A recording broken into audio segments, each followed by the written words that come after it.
Good afternoon student. SST के online class में आपका स्वागत है। हम लोग इस समय इतिहास में फर्स्ट चैप्टर फ्रांसीसी क्रांति पढ़ रहे हैं। इसमें हम लोगों ने पढ़ा ऊपर जीने का संघर्ष। अब हम लोगों का जो अगला टॉपिक है 1.2 जीविका का संकट कैसे उत्पन्न होता है। हम लोगों ने देखा कि किस तरीके से जब भी कोई प्राकृतिक आपदा, सूखा, बाढ़ या आता है, तब जब भी फसलें किसानों की खराब हो जाती हैं तो सरकार द्वारा कर या अन्य चीज़ों में माफ़ी नहीं होती है, जिसके कारण ये होता है कि टैक्स या कर देने की तो बात बहुत दूर की हो जाती है, उनके जीवन जीने की भी समस्याएं प्रकट हो जाती है, उत्पन्न हो जाती है, क्योंकि फसलें खराब होने पर उनके जीवन यापन करने की जो भी मूलभूत सुविधा आवश्यकताएँ हैं वो सब पूरी नहीं हो पाती हैं। ठीक है ना। दिया है खराब फसल बीच में, चाहे वो प्राकृतिक आप चाहे बाढ़ सूखा द्वारा हो।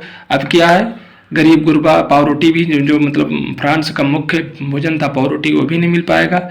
महामारी के कारण टैक्स और अन्य चीज़ भी नहीं छोड़ेगा। टैक्स, चर्च को दिए जाने वाला टैक्स और अन्य धार्मिक कर या राजाओं को या जमींदारों को देने वाले सारे टैक्स उनको फिर भी अदा करने पड़ेंगे, यानी किसी टैक्स में उनको छूट नहीं दी जाएगी। ठीक है ना। अगला हम लोग का जो टॉपिक है बच्चों वो है उभरते मध्य वर्ग में विशेष अधिकारों की अंध की कल्पना। ऐसा नहीं है बच्चों कि फ्रांस में पहली बार अकाल पड़ा है, इसके पहले भी फ्रांस में अकाल पड़ा और बहुत से किसानों और मजदूरों ने विरोध भी किया, परंतु उनके पास आर्थिक और सामाजिक स्थिति को सुधारने की कोई योजनाएं और पर्याप्त साधन नहीं थे। इसके फलस्वरूप परिवर्तन की जिम्मेदारी जो थी वो तृतीय स्टेट के जो समृद्ध वर्ग थे, जो पढ़े लिखे बुद्धिजीवी वर्ग थे, उनको उठानी पड़ी। ठीक है ना। 18वीं शताब्दी में एक नवीन सामाजिक समूह का उदय हुआ जिसे हम लोग मध्य वर्ग या मिडिल क्लास कहते हैं। ये कैसे आए? इन लोगों ने फैलते समुद्री पराय या समुद्री व्यापार से ही कमाए, जिसमें ऊनी और रेशमी कपड़ों के व्यापार से ही इन लोगों ने संपत्ति अर्जित की। ऊनी और रेशमी कपड़ों का या तो ये निर्यात करते थे या समाज के समृद्ध लोगों को बेचा करते थे। तृतीय स्टेट में इन निर्माताओं और सौदागरों के अतिरिक्त प्रशासनिक सेवाओं में काम करने वाले अधिकारी जैसे वकील, पेशेवर लोग और सभी पढ़े लिखे लोगों का मानना था कि समाज में किसी भी प्रकार के लोगों के पास विशेषाधिकार नहीं होना चाहिए। जैसे फ्रांस की उस समय स्थिति थी ऐसी कि कुलीन वर्ग और पादरी वर्ग को जन्मजात विशेषाधिकार प्राप्त थे। और कैसे विशेषाधिकार थे कि उन्हें टैक्स नहीं देना पड़ता था, उन्हें वोट देने का अधिकार था और बहुत सारी चीज़ें ऐसी थी। ठीक है ना। किसी भी व्यक्ति को सामाजिक हैसियत का आधार उसकी शिक्षा योग्यता के अनुरूप होना चाहिए। जो नया मध्यम वर्ग उभर रहा था वह यह चाहता था या उसकी सोच ये थी कि समाज में किसी की सम्मान या योग्यता उसकी शिक्षा और उसकी योग्यता के अनुसार होना चाहिए, न कि जन्म और जन्मजात विशेषाधिकार पर होना चाहिए। स्वतंत्रता, समानता और समान काम के लिए समान अवसरों का विचार इनकी कल्पना थी, जो उनके जॉन लॉक और रूसो जैसे दार्शनिकों के द्वारा प्रस्तुत की गई बातों से वो मानते थे। लॉक की किताब टू टिट्राटाइज ऑफ गवर्नमेंट में उसने राजा के दैवीय शक्तियों का या निरंकुश शासकों का खंडन किया, पर जोर विरोध किया है। देखिए, जब फ्रांस में क्रांति हुई उस समय के जो शासनकाल था या समाज था, उस समय के जो राजा थे वो दैवीय सिद्धांत को मानते थे। दैवीय सिद्धांत का मतलब ये होता था कि जो राजा है वो ईश्वर का प्रतिनिधि या फोटोकॉपी है, उसका पुत्र है और संसार में ईश्वर ने उसे राज्य करने के लिए ही भेजा है और उस पर राजा पर कोई भी जनता, कोई लोग उस पर दबाव नहीं बना सकते और ये उसका जन्मजात अधिकार है। ऐसे बहुत सारी मनगढ़ंत दैवीय सिद्धांत को राजा अपनी भलाई और अपनी सेफ्टी वाले यानी सुरक्षा के लिए लोगों पर प्रयोग करता था। रूसो ने इसी विचार को आगे बढ़ाते हुए उसे जनता और उसके प्रतिनिधियों के बीच एक सामाजिक अनुबंध पर आधारित एक सरकारी प्रस्ताव रखा था। मॉन्टेस्क्यू ने अपनी पुस्तक द स्प्लिट ऑफ लॉज में भी सरकार के अंदर शक्तियों के बंटवारा का बात किया, जिसमें विधायिका, कार्यपालिका और न्यायपालिका के बीच होनी थी। अमेरिका में जो ब्रिटेन के 13 उपनिवेश थे उसके स्वतंत्रता के पश्चात ही इस मॉडल को पूरे यूरोप में अपनाने या मानने की बात काफ़ी देर से चलने लगी। फ्रांस के राजनीतिक चिंतकों ने भी अमेरिका के संविधान और वहाँ व्यक्तिगत किए गए अधिकारों की गारंटी और महत्वपूर्ण बातें जी थी उनके प्रेरणा का स्रोत बनी। दार्शनिकों ने फ्रांसीसी क्रांति को प्रोत्साहित किया। मैंने बताया कि जितना वहाँ के तृतीय स्टेट की फ्रांस में क्रांति में योगदान है, उससे कहीं ना कहीं बढ़कर फ्रांस में दार्शनिकों का भी महत्व है। फ्रांस के दार्शनिकों ने अपने विचारों, अपने लेखकों के द्वारा समाज में जो कुंठित, जो दबे कुचले लोग थे, उनको जागृत किया, उनको अपने अधिकारों के बारे में बताया कि कोई भी व्यक्ति जन्मजात विशेषाधिकार लेके नहीं पैदा होता है। जो भी अधिकार उसे होते हैं, मिलते हैं, वो यहीं से उसे सरकार से या संविधान से मिलते हैं। अगला जो टॉपिक है हमारा वो है क्या है, क्रांति की शुरुआत। जैसा हम लोगों ने पिछले पढ़ चुके हैं कि लुईस सलावे के शासनकाल में सबसे ज़्यादा जो समस्या थी वो जनता पर क्या था, सामंती दबाव अधिक था।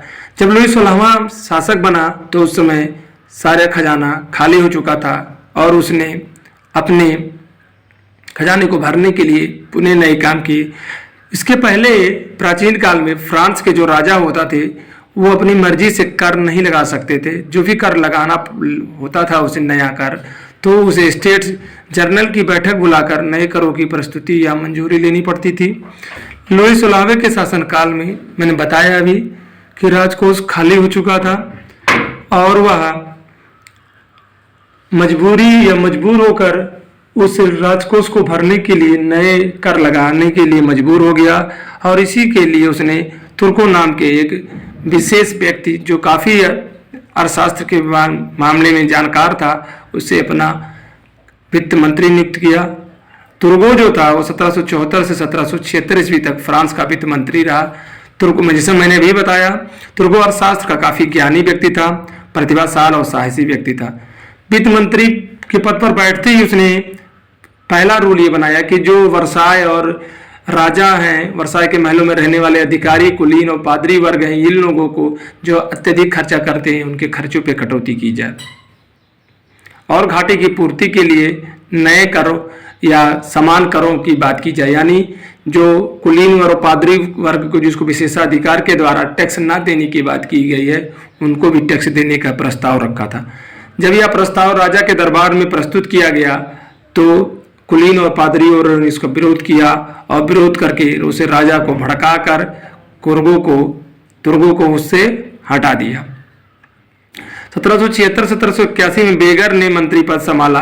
बेगर के पतन के बाद ही राजा के ऐच्छिक सुधारों का भी अंत हो गया।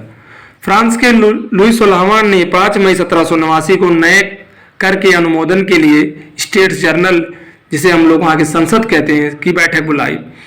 प्रतिनिधियों की मेजबानी के लिए वर्साय में एक भवन बन सजाया गया। प्रथम और द्वितीय स्टेट के 300 प्रतिनिधियों ने भाग लिया, जो एक दूसरे के सीधी पंक्ति में बैठे थे। ठीक उसके पीछे तृतीय स्टेट के 600 प्रतिनिधि इस बैठक में शामिल हुए।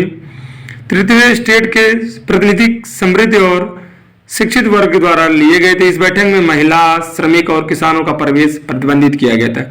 इसके पश्चात भी 40,000 पत्रों के माध्यम से शिकायत और मांगों की एक सूची इन प्रतिनिधियों द्वारा आपके स्टेट जर्नल की सभा में दी गई।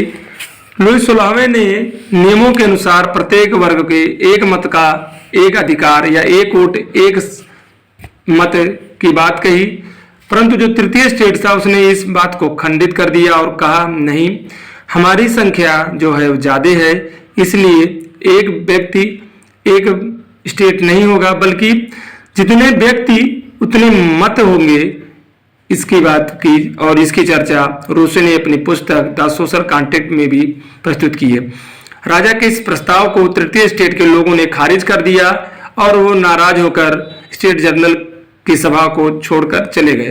तृतीय स्टेट के प्रतिनिधि स्वयं को पूरे फ्रांस का प्रवक्ता मानते थे। ये प्रतिनिधि 20 जून को क्या किए, वर्साय के टेनिस कोर्ट में एकत्रित हुए और स्वयं को क्या किया, नेशनल असेंबली घोषित कर दिया। और उन्होंने यह अनुरोध किया कि जब तक सम्राट की शक्तियों को कम करने वाला संविधान तैयार नहीं होता, तब तक नेशनल असेंबली को भंग नहीं होगा। नेशनल असेंबली का नेतृत्व मिराबो और आबेसियाय कर रहे थे। वैसे ही मिराबो जो था वो खुद एक कुलीन वर्ग था, परंतु वो जो जन्मजात सामंती अधिकार हैं या जो जन्मजात कुलीन और पादरी वर्ग को अधिकार मिलते हैं उसका धुर विरोधी था। उसने वर्साय में जमा प्रतिनिधियों को जोरदार भाषण दिया और आबे सिरिया एक साधारण सा पादरी था। उसने एक प्रतिभाशाली पंपलेट या पत्र छापा जिसका शीर्षक सा तृतीय स्टेट क्या है। इस शीर्षक के माध्यम से उसने एक प्रचार पुस्तिका लिखी थी। जिस समय नेशनल असेंबली का संविधान का प्रारूप तैयार हो रहा था उस समय पूरे फ्रांस में आंदोलन चल रहा था। कड़ाके के ठंडे के कारण फसल खराब हो गई थी और फ्रांस की जो मुख्य भोजन था पावरोटी, उसकी कीमतें आसमान छू रही थी। इसी बीच में जो बेकरी मालिक थे इसका लाभ उठाकर बेकरी की दुकानों में पावरोटी की जमाखोरी करने लगी। बेकरी के दुकानों में लगी लाइनों में जो महिलाएं थी उनका धैर्य खत्म होने लगा, वह धैर्यहीन होने लगी और उन लोगों ने उग्र होकर उन दुकानों पर तोड़फोड़ कर दी और लूटपाट शुरू कर दी। दूसरी ओर राजा ने सेना को शहर में घुसने का आदेश दे दिया। 14 जुलाई को गुस्साई भीड़ ने जो लुई 16वें का दुर्दांत या अपराध का प्रतीक था बास्तिल का दुर्ग, उसे तोड़कर नस्तो नाबूद कर दिया। और इसी बीच गांव में यह अफवाह फैल गई कि जागीरों ने गांव को लुटवाने के लिए लुटेरे बुलाए हैं जो पकी फसल को लूट और बर्बाद कर रहे हैं। इस अफवाह के डर से 14 जुलाई 1789 को किसानों ने अपने कुदाल और बेलचों से लेकर गांव में स्थित जो किले और अन्नागार या गोदाम थे उस पर आक्रमण बोल दिया। उनके अनाजों और भोजनों को लूट लिया, सभी दस्तावेज को जला दिया और इस डर के मारे किसानों के असंतोष को देखकर वहां के जमींदार भागकर दूसरे पड़ोसी देशों में शरण ले लिए। इतने विध्वंसक कृत्यों से घबराकर लुई 16वें ने अंत में क्या किया, नेशनल असेंबली को मान्यता दे दी और यह स्वीकार कर लिया कि अब सत्ता पहले संकुचित रहेगी, पहले की तरह नहीं रहेगी। फ्रांस में 4 अगस्त 1789 की रात को असेंबली ने करों, कर्तव्यों और बंधनों वाली सामंती व्यवस्था के उन्मूलनों की घोषणा की, यानी जो पहले सारी व्यवस्था थी उसको समाप्त कर दिया गया। पादरी वर्ग को विशेषाधिकार छोड़ने के लिए मजबूर कर दिया गया। जो आम जनता धार्मिक कर देती थी उसे समाप्त कर दिया गया। चर्च की जितनी भी संपत्तियां थी उसको जब्त कर लिया गया और चर्च की भूमि वाले नियंत्रण पर से 20 अरब लिब्रे की संपत्ति जो थी वो सरकार के हाथों में आ गई। हम लोग का जो अगला टॉपिक है वो है फ्रांस का संवैधानिक राजतंत्र। इसको हम लोग अगले वीडियो में पढ़ेंगे।